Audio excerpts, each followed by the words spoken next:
$1 million isn't enough, and it will change you, just like in this social network. $1 million isn't cool. You know what's cool? $1 billion.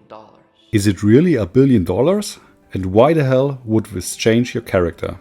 So in this video I'm going to reveal how more money changes you, whether this is a good thing, and where you can find greed in this equation.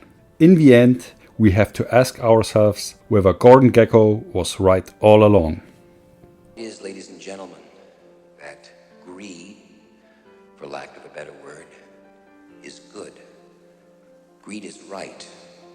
Greed works. So let's dive in. If you're on your way to $1 million a year, I promise you that your character will change. A common belief is that your character is fixed by your 20s. Is this true? However, it's an urban legend and has been debunked. Research shows we continue to change throughout our lives, whether we are 35 or 65. Our character alters just as much between 20 and 25 as it does from 40 to 45. But how does this relate to more money? Imagine becoming an entrepreneur. You leave your corporate job and set out to become a millionaire by yourself. You have to adopt to certain daily habits, from thinking of an idea, testing it, finding your perfect customer, to finally selling to them. Each time you practice these habits, you reinforce your new identity as an entrepreneur. But you still have doubts. What about the steady and safe income from your job?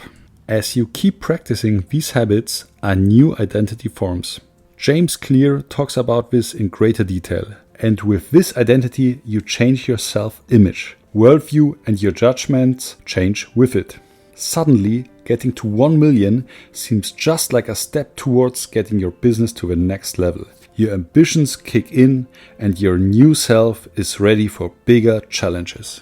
But is there an enough, i.e., an endpoint of a journey? Do you remember your final high school days? What was in your mind?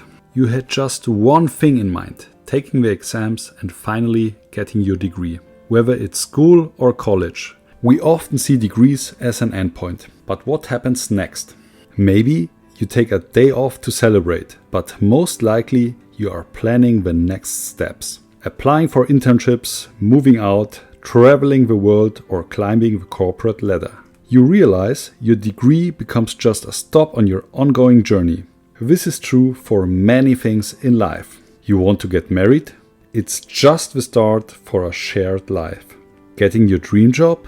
You will be aiming for promotion in no time. Why should this be any different for reaching a certain amount of money?